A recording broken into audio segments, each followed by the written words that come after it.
Food magazine.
They will never come up or they run up candidates.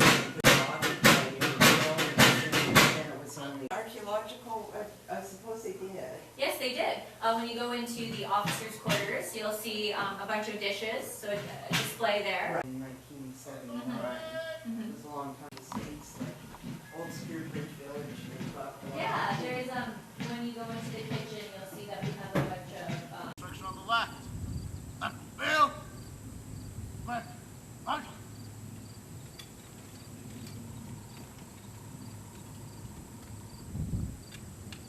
Right. Right. Right. Take closer.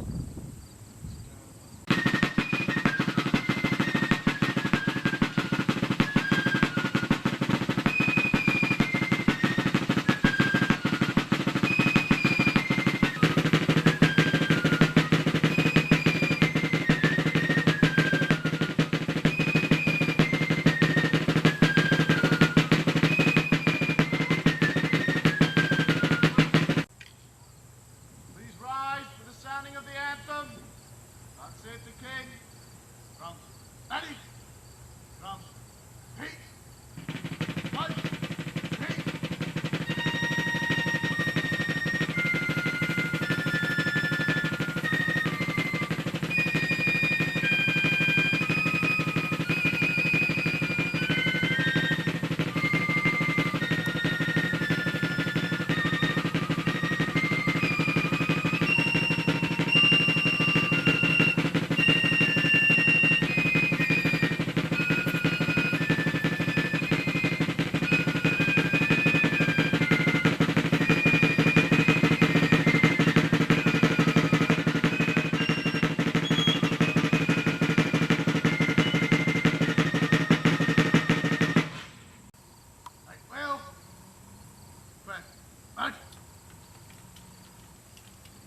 before I begin with this musket demonstration, we have a very quick announcement. Bonjour, mesdames et messieurs, je m'appelle Suzanne. Now, this is a smoothbore, shortland pattern tower flintlock muzzle loading musket. Now, 200 years ago, they didn't have the time or the patience to call it that, so they simply called it the Brown Bess. It's a 75 caliber musket. It weighs about 10.5 pounds, 11.5 with a fixed bayonet, but we'll get to the bayonet a little bit later. Now, like I said, it had a smoothbore barrel, and that was obviously in reference to the barrel. That means that there's no rifling or grooves carved onto the interior of the barrel, right? Making it a rifle. This doesn't have those grooves, so it's more like a modern day shotgun essentially. It's not a rifle, it's a gun. I also said that it was a shortland pattern, and that's in reference to the pattern of Brown Bess it is. There was also the longland pattern and the newland pattern. The height and characteristics of this firearm make it the shortland pattern Brown Bess.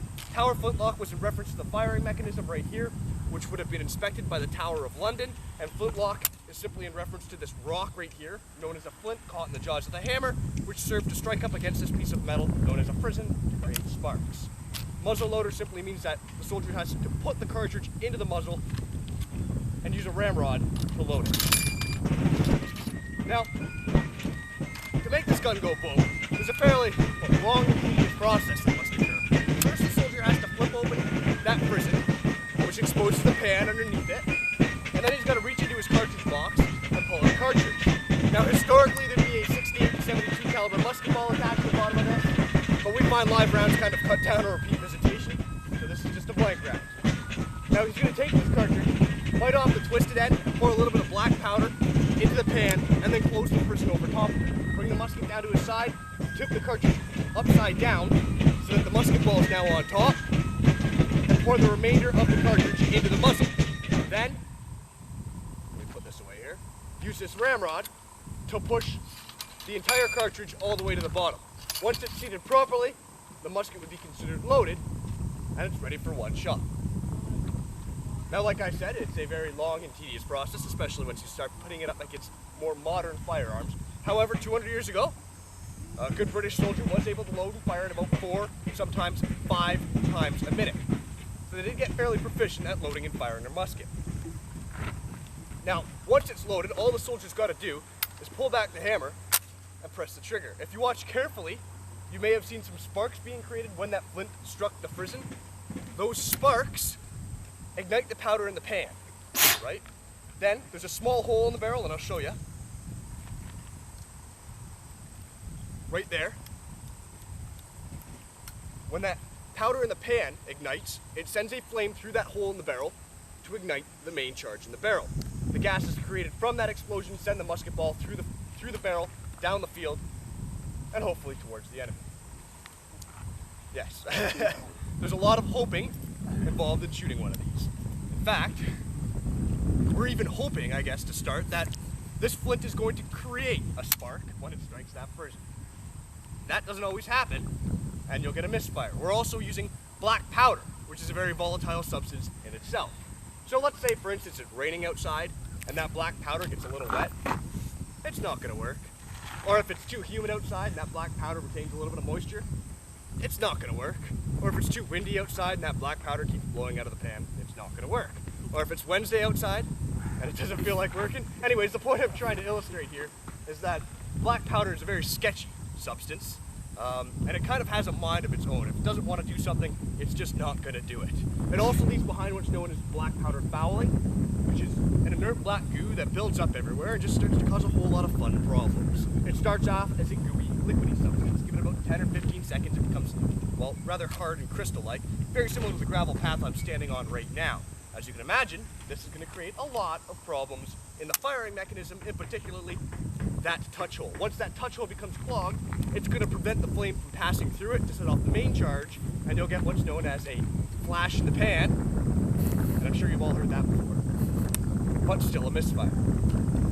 This black powder fouling also gums up the interior of the barrel as well, right? And that's why I said earlier on that we're using a 68 to 72 caliber musket ball inside a 75 caliber barrel. So they've slightly reduced the size of the musket ball in order for it to slide down the barrel nice and easy. Just let me backtrack here and put this into perspective for you. 75 caliber as well is 3/4 of an inch. there's no point me throwing all these technical terms at you if you don't know what I'm talking about. So yeah, 75 caliber is 3/4 of an inch. So it's a rather large projectile being fired. And just to give you an idea as to the penetrating power of a shot fired from a musket like this, from the distance I'm standing from here to that palisade wall over there, a shot fired from a musket like this will penetrate a 6-inch piece of white oak. So now not only do you have the projectile itself to worry about, but you've got all the splinters fragmenting towards your face to worry about as well. So sometimes standing on the other side of the wood can be more dangerous than, well, can be as equally as dangerous as standing in front of it. I wouldn't say more dangerous. I wouldn't want to stand on the other end of a musket any day. Anyways, like I said, they're slightly reducing the size of the projectile in order for it to slide down the barrel quickly, but in doing so, what they've done as well is sacrificed accuracy, right? Because now that musket ball is going to bounce down the barrel on its way out. So basically, the last place it strikes on the inside of the barrel is the direction it's going down that field. Now that being said, it's not too terrible at about 30 yards, and 30 yards is, well, from the back of that gun shed right there to the palisade wall. At that distance, a good soldier should be able to hit the target the size of my hat fairly consistently. But we all know that battles don't start at 30 yards. So let's say 100 yards. At 100 yards, they estimate you're going to be off about 9 feet in any direction. That's terrible. And well, just because I love visual aids so much, let's say I wanted to shoot Janelle at the front gate. Now, let me get this out of the way right now. I've got no problems with Janelle at the front gate. She's actually a very wonderful young lady. But she's about 240 yards away from me right now. And if I wanted to shoot her, I could stand here all day long and take shots at her. And at the distance I am from her right now, I'm going to be about 20 feet off in any direction all day long. So by the end of the day, the only injury that she's going to incur is, well, possibly a hernia from laughing at me. So how do we shoot Janelle at the front gate? Well, if I line everybody up here and we add a couple more people in, we all load up, turn, face Janelle at the front gate, point and shoot at the same time, we will create a wall of lead flying down the field. Somebody is going to shoot Janelle at the front gate. And that's the theory behind linear tactics. That is why the British Army stood in long lines across the battlefield, because one musket, all by itself, isn't going to do very much. But 100, all in a big row, firing at the same time, will create effective fire.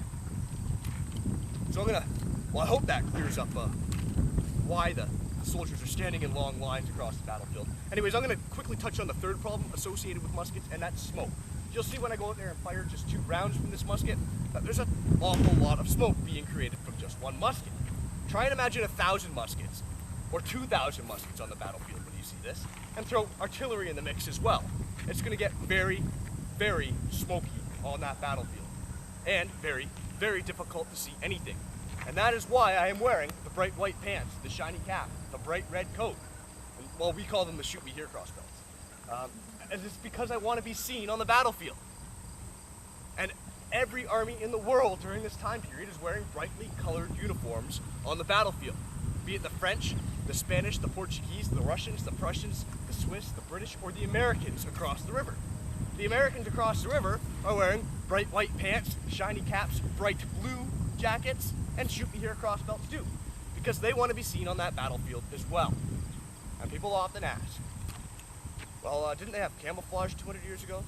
The answer is yes. They certainly did have camouflage 200 years ago. If you go into the barracks, you'll see a young man by the name of Tamer wearing the uniform of the Glengarry Light Infantry, which was a regiment on the side of the British. And his uniform consists of dark gray trousers, a black cap without the shiny plate on the front, a dark green jacket, and black belts, and it matches very nicely to Canada's forests. But it creates a whole new series of problems now, because if we have the red team versus the blue team, who shoots the green team? Everybody. And that's exactly what ends up happening at the Battle of Lundy's Lane in 1814. Through the fog of war, all the smoke that's created from these firearms, and the chaos that's happening on the battlefield, and because these guys are camouflaged, the British soldiers are unable to identify who they are on that battlefield. They simply see figures bouncing across the field. But they do recognize one key characteristic about their uniform, and that's that it's not red. So in the confusion, they decide to light them up as well. So I'm sad to say that more Glengarry Light Infantry soldiers ended up losing their lives due to friendly fire in that engagement rather than to enemy fire. So yes, they did have camouflage 200 years ago. And yes, it did work. But it worked so well that your own guy shot you too. Makes you think twice about wearing camouflage. Anyways, I'm going to go out there, I'm going to fire off 2 rounds for you folks. The first round I'm going to fire off using what's known as the platoon loading exercise, which is a very slow and organized method of loading and firing the musket. And this is done prior to the soldier stepping onto that battlefield. It's almost psychological in a sense that it helps reassure those new British soldiers that haven't been into combat yet that they remember how to load and fire their musket. And then after they fire a volley into the enemy, they go into what's known as the firing exercise, which is the exact same loading procedure, but much quicker because no commands are being called out through the loading procedure to guide them through. And this should be done in about 15 seconds. So I'm going to go out there, I'm going to talk you through what I'm doing as I do it, and if you promise to stay on this side of the path, I promise to stay on that side of the path. I'll also warn you when it's about to get a little loud as well.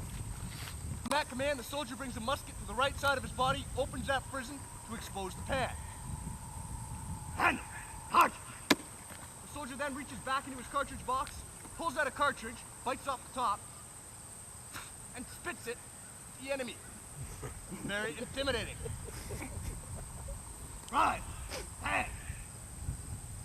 The soldier then pours a little bit of black powder into the pan, closes the prison, and waits for the command, cast.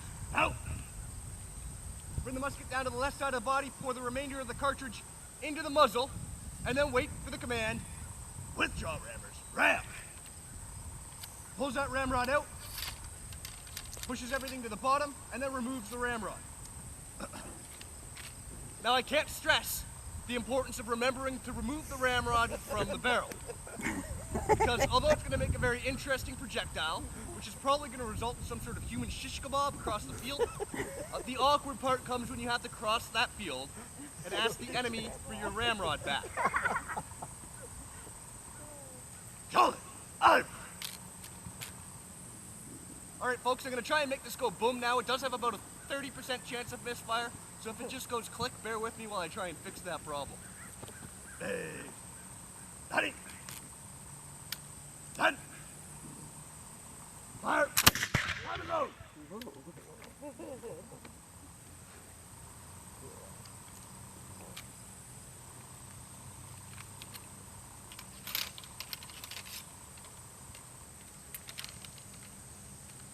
Big. Ready. Done. Fire.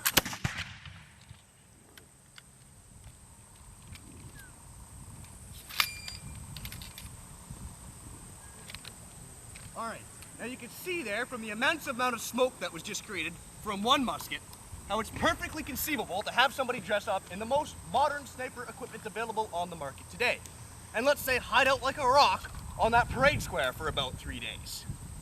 But I guarantee as soon as they take their Brown Bess musket out to take a shot at somebody, not only are they going to miss, but whoever they're shooting at is going to stop, turn, look at the big puff of smoke hovering above the rock, and say, wait a second, that rock just shot at me. So you don't really need camouflage when you're using a firearm like this. Now, like I said out there, there's about a 30% chance of misfire when you're using a musket. That's okay though. The British Army is willing to accept this high rate of misfire because every musket on the battlefield, be it yours or the enemy, has still got that same 30% chance of misfire. So it does sort of balance itself out in the end. Now I'm going to quickly take this time to mention the bayonet. This is a 17-inch piece of triangular steel. I'm not going to get into the gory details of what it's going to do to a human body. I'm sure you can all piece that together yourself. But what I will say is that you can load and fire with this on. And quite typically, the British soldiers would fix these before stepping onto the battlefield. And that black powder fouling, which I was telling you about and you can see all over my hand right now, will begin to cake itself to the bayonet as well. So if you do get stabbed and survive the initial stabbing of a bayonet, you're probably going to die from some sort of nasty infection that's going to follow. Just to give you an idea as to how intimidating these bayonets are, at the Battle of Queenston Heights, about 11 kilometers up the road from here, The Americans had crossed the river and they had taken the heights on the Canadian side. The British, many of them from this garrison here, marched over to retake the heights. They fixed bayonets, formed up in their big line, fired a volley into the Americans, and then proceeded with a bayonet charge towards them. At that point, many of the Americans were so intimidated that they decided to jump off the cliff rather than face the bayonet. That cliff is about the height of Niagara Falls. Definitely not a weapon you want to run into on the battlefield, no pun intended. And what makes it so is, well, it doesn't stop working in the rain, it doesn't misfire, it's 100% accurate, and the bayonet doesn't run out of bullets. Anyways, I'm going to conclude the musket demonstration with that point, and if you have any further questions, feel free to come on up and ask. Other than that, thank you very much. Enjoy the rest of your visit here at Fort George.